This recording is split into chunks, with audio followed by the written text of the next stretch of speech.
въпроса. Да. Как върви кампанията с спортните автомобили в България? Мислите ли, че има положителен ефект? Смятам, че има огромен ефект. Смятам, че изпълнихме целта. Поради проста причина виждам настройката на хората каква е, виждам как реагират. Няма село или паланка, през което да не минем хората да ни разпознаят. Включително и сега, понеже имахме по такъв път, който е повече селски, навсякъде ни поздравяват хората, разпознават ни. Според мен постигнахме ефекта, нали? Станахме разпознаваеми. И то не само заради колите, дори когато слязахме тук в Русе, един човек. Всъщност не тук. Аз спрях първо, като идвах насам там до... Един човек ми махна и спрях при него. Той каза: благодаря ти много. Не са важни колите, важни сте вие. Да, важни са и стикерите повече, отколкото самите коли. Точно така. Сега, колите те си изпълниха своето предназначение, привлякоха погледите към тях, но оттам нататък да трябваше с цялото това нещо да го напълним с някакъв смисъл. Така че смятам, че кампанията е успешна. Отделно и кампанията с тениските, с всичко има ефект. Защото много хора казват какъв е ефектът от тениски, от стикери, така ли ще свалите прасето. Това е един от начините, по който предизвикваме хората някакъв интерес. С тяхните камъни по тяхните глави, това, което направиха с нас, с нашите организации, които правят всеки един с Ивелин Михайлов, по някакъв начин да чисто имиджово да го удрят и да вкарват съмнение в хората, че примерно ние сме добри хора или може да свършим нещо. По същия начин с българите, само че тук има една единствена истина. Тези хора кръзат, унищожават, убиват България и ние просто го изобразяваме това нещо на тениски. Хората трябва да обърнат по-голямо внимание върху кръците, а не върху хората, които се занимават с тях. Отделно показваме чрез този акт, че не се страхуваме от тях, че не са всевластни или нещо подобно. Сега има държави, в които, примерно, говорих с една жена от Молдова, тя каза: ако вие там си сложите такива тениски или се обиквите по този начин автомобилите, ще ви вкарат затвора на първия час. Тук все още имаме свободата да не се страхуваме. Все още има малка демокрация. Точно така. Започнал съм ето тук издавам, проверявам, ще видим дали ще успеем да го докараме до край. Туалетна хартия. Да, това ще е интересно. Имаш такива предложения. Имаше, ние винаги слушаме хората какво казват. Да, точно. Така че, ето, от много време хората казват: елате в Русе, идваме в Русе. С туалетна хартия по същия начин трябва само да намерим кой да я направи. Като цяло полицейските проверки намаляха или спряха? Изцяло спряха полицейски проверки. Сигурно се замисля нещо ново. Съмнявам се да се замисли нещо ново. Сега те не очакваха, че ще дадем такъв отпор. Като казвам отпор, чрез отразяването на тяхните проверки, чрез отразяването на тяхния натиск. Много често ни подценяват за силата на нашата организация и нещата, които можем да направим.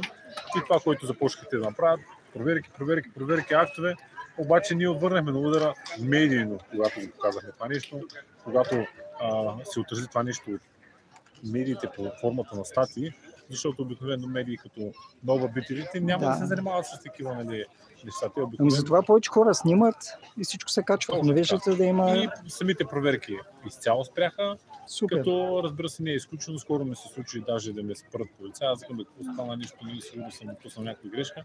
Те ме спряха, за да ме поздравят. Да, супер. Благодаря. И аз ви благодаря. Здравей, няколко думи да кажеш за разпадали се исторически правки, каква е медийната атака? Как я разбираш? Зависи от гледната точка. Ако гледаме от позицията на Иво Прокопиев и кръга Капитал, Бойко Борисов и Делян Пеевски, най-вероятно много ще им се желае парка да се разпада. Ако гледаме от гледната точка на акционери и хора, които работят в исторически парки и са полагали усилия да бъде изграден, нещата ще стоят по съвсем различен начин. Истината каква е обаче? Като исторически парк има невиждана репресия вече повече от една година, несправедлива.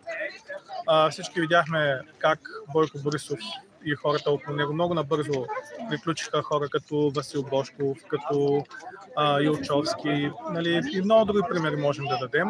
Само че тук проблемът е, че се сблъскаха с нещо, което до сега не са се сблъсквали, а именно, че много хора, които са се обединили, са го изградили това нещо и към момента вече една година, въпреки всичките репресии, които правят, не могат да го съборят.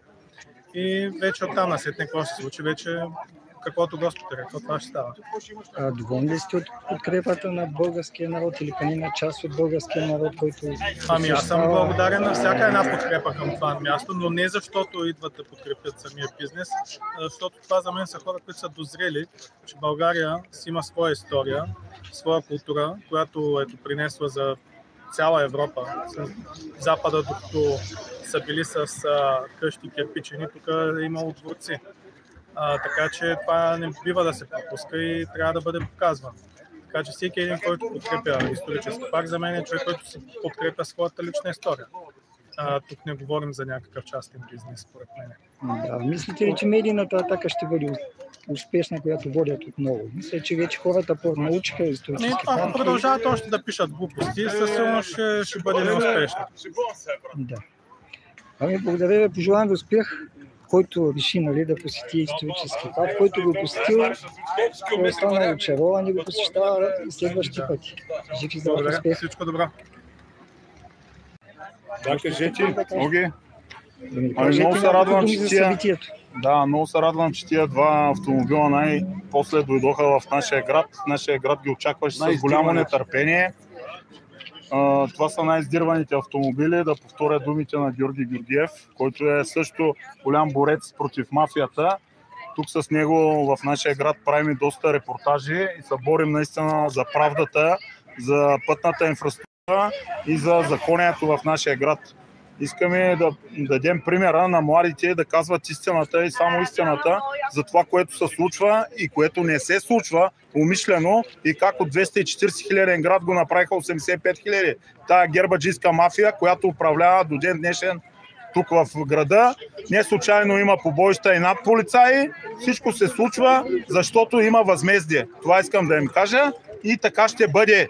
Хората, които са нарушавали законите и са погазвали Конституцията, ще си получат заслуженото. Идва времето на доброто и така ще бъде от тук нататък. Законие и държавност. Да знаете, че има хора, които ще следят за това нещо. Има гражданско общество, гражданска гвардия, която няма да остави нещата да се случат по този начин. Децата ни трябва да учат качествено, да има традиции в образованието, да имаме качествено здравеопазване. Родилният дом трябва да се промени. Там хора, които са пияни, не трябва да отидат на работа и да израждат родилки и вместо да дадат живот, да отнемат живот. Това от нас. Да живее България. Благодаря на тия хора, които докараха истинските автомобили, които са срещу мафията, с хубави стикери, с тениски. Дай Боже, цяла България един ден да бъде с такива тениски и да ги свалим. Тия гадове от вас. Това е истината. Да живее България. Свобода или ГЕРБ. Не само с такива тениски. Дай Боже, един ден тия деца не се снимат с тези коли, ами да си купят такива коли. Да, имат възможност да си изкарат. Абсолютно! Да живее България!